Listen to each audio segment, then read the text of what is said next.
Good morning, students. Welcome to a new class. Bienvenidos sean ustedes a una nueva sesión de inglés correspondiente a la semana de septiembre.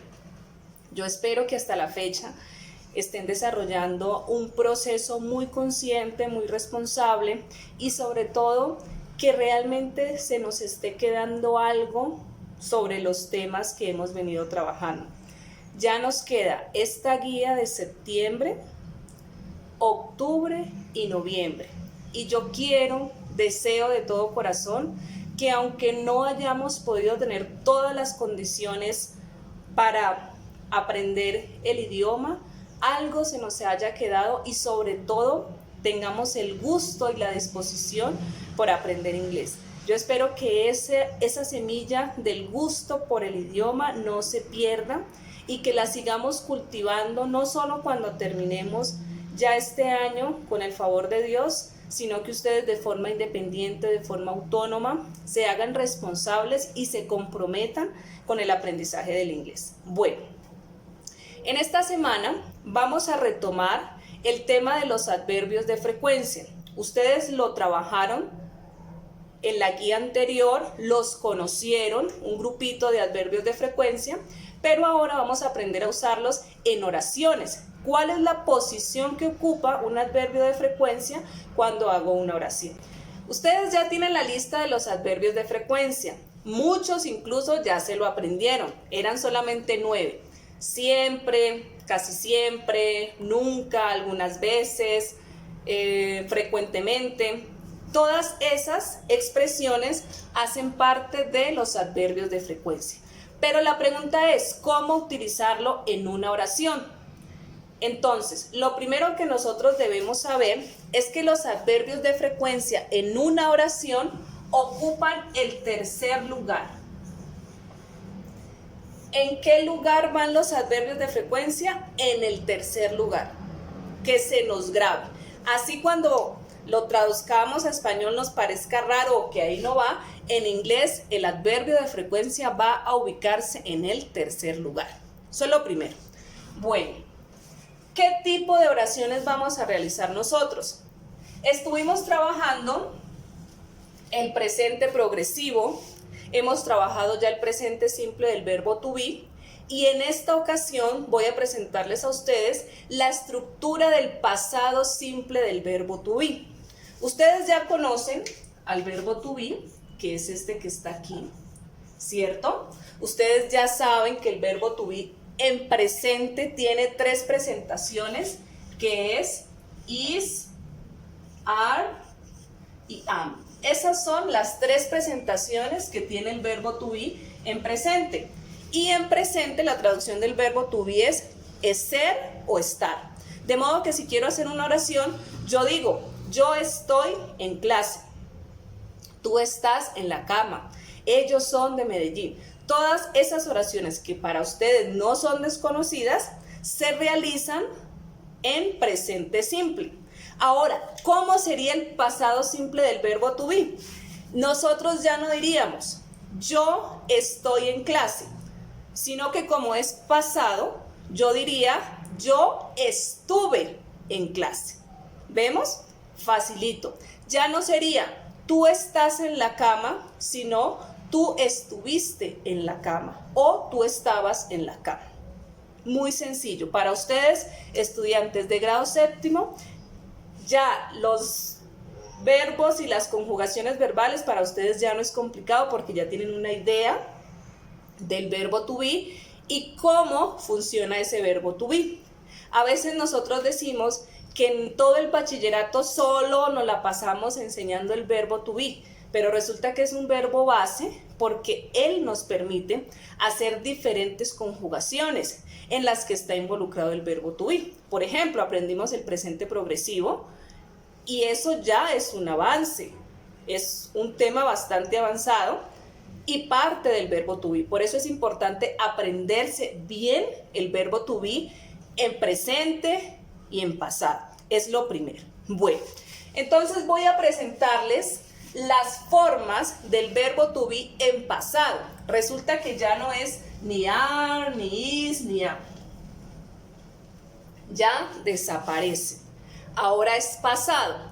Y en pasado es mucho más fácil, solamente tiene dos presentaciones. Tiene was y tiene were. Was, no se dice was, sino que se dice was. Y were. Estas son las dos presentaciones del verbo to be en pasado. Ahora miremos con qué pronombres se va a ir cada una de estas presentaciones. Ustedes saben que los pronombres personales siempre tienen un grupito para unirse a las conjugaciones. Entonces vamos a ver qué grupos van a formar was y qué grupos van a formar were. Was va a tomar I, que es yo, va a tomar a she, va a tomar a he y a it. Ustedes se han dado cuenta que estos tres siempre van juntos, ¿cierto? Donde esté she va a estar he y va a estar it. En este caso se sumó I. Este va a ser el grupito de was. Ahora conozcamos el grupo de were. El grupito de were van a ser you, va a ser they y va a ser we. Esos van a ser los grupitos.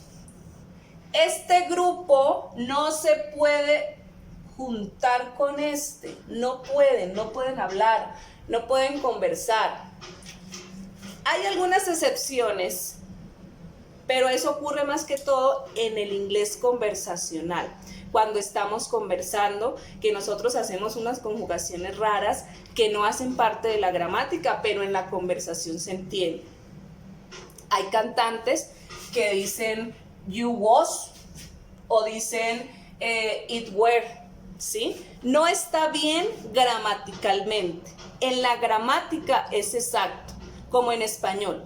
Sí, nosotros no podemos decir que por ejemplo, iglesia es con H, ¿cierto? No podemos escribir iglesia con H, pero si lo hacemos nos vamos a hacer entender, pero no está correcto gramaticalmente. Entonces, como nosotros estamos viendo gramática, debemos respetar las normas gramaticales. Y una de las normas es que was va a ir con I, she, he, it. Y que were va a ir con you, they y we. Con esto, chicos, que ustedes se aprendan es suficiente. En la guía de inglés les aparece la traducción de cómo sería en español y cómo sería en inglés. Aquí también se los voy a presentar, pero también está en la guía. Lo que ustedes deben hacer es observarla y va a estar muy sencillo. Yo sé que ustedes no van a tener ningún problema con esto. Aquí están unos pronombres personales, ¿cierto? Mírenlos ahí. Ya sabemos que she va con was, ¿sí o no? Que he va con was también. Que I va con was. Que they va con were. Y we va con were. ¿Cómo sabemos esto? Pues nos vamos a aprender ese cuadro que les puse en la guía, que es donde aparece la conjugación. Con ese cuadro, ustedes no van a tener problema para desarrollar la guía. ¿Listo? ¿Qué será que dice aquí? She was. ¿Será que dice ella es? ¿O ella está? No, ¿cierto? Como estamos hablando en pasado, dice ella era, o ella fue, o ella estuvo, o ella estaba. En pasado. Entonces, por ejemplo, digamos, she was, ella era profesora. She was teacher, ¿sí o no? He was, él era policía. He was police. I was, ahora no hagamos con ser, sino con estar. Yo estuve en Miami o en Florida. They were, ellos estuvieron en la playa.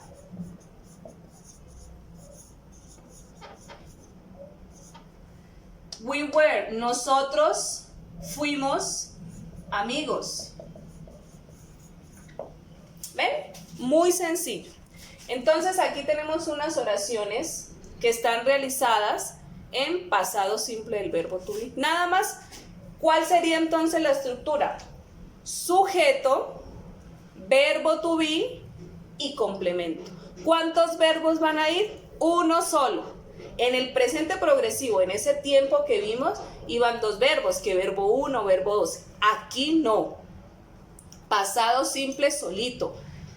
Sujeto, verbo to be en pasado y complemento. Nada más.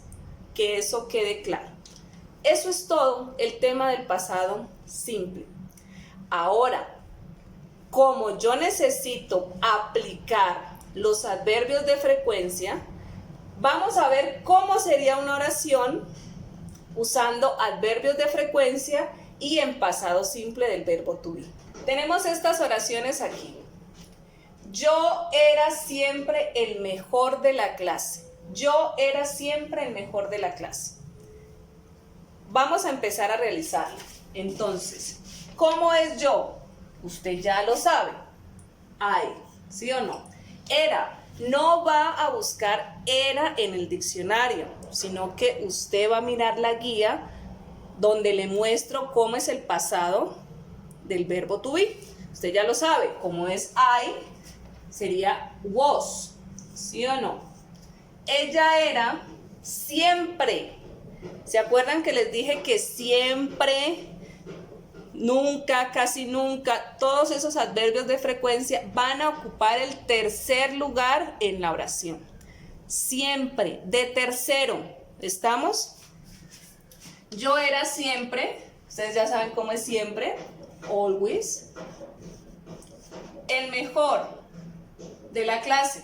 Estas palabras así las buscan en el diccionario, aunque en la guía yo también les puse para que no se compliquen buscando en el diccionario.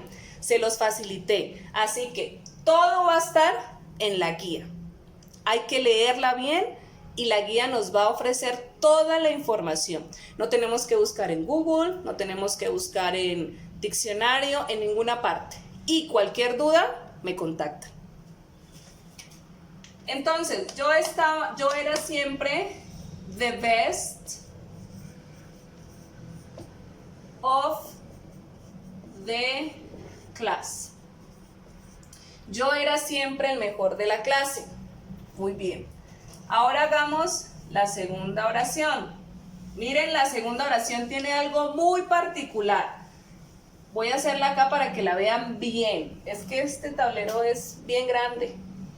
Bueno. La oración dice, nosotros nunca estuvimos enojados. En esta oración, ¿cuál es el adverbio de frecuencia? El adverbio de frecuencia no va a ser enojados. El adverbio de frecuencia no va a ser nosotros. El adverbio de frecuencia no es estuvimos. El adverbio de frecuencia es nunca. ¿Y qué posición está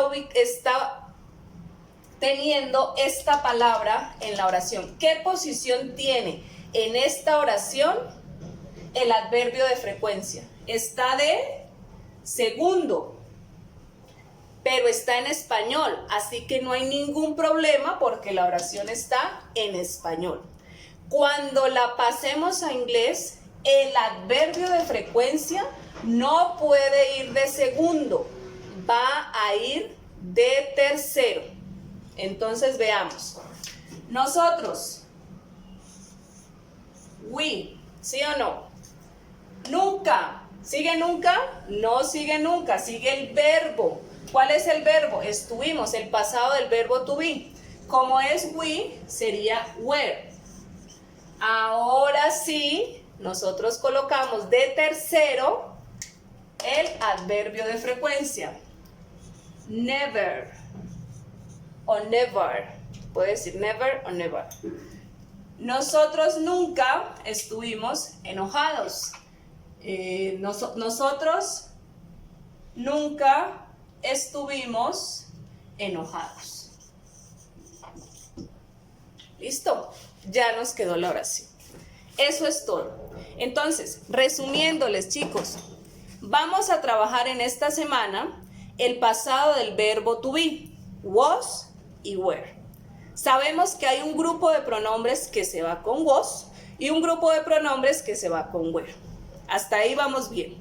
En la guía vamos a tener nosotros la conjugación, una tablita que nos va a ofrecer toda la información en español y en inglés. Y por último tenemos unos ejercicios muy fáciles, unas oraciones, 7 oraciones, en las cuales vamos a poner en práctica el pasado del verbo to be, pero también los adverbios de frecuencia que conocimos en la guía anterior. Así que preparan su guía anterior o miran en su cuaderno que ahí está el trabajo de los adverbios de frecuencia y vamos a unirlo con esta guía de esta semana. En ese taller, ¿ustedes qué deben hacer? Pasar las oraciones a inglés usando adverbios de frecuencia y teniendo claridad que el adverbio de frecuencia lo vamos a posicionar de tercero. Así en español lo pongamos de primero, de cuarto, de quinto. En inglés va a ir de tercero. Esa es la clave para hacer el taller. No hay nada más. Entonces espero que lo puedan realizar sin estrés, sin problema. Y si hay alguna pregunta, alguna duda o una inquietud, por favor me contacta. Y yo estoy pendiente para resolver su duda.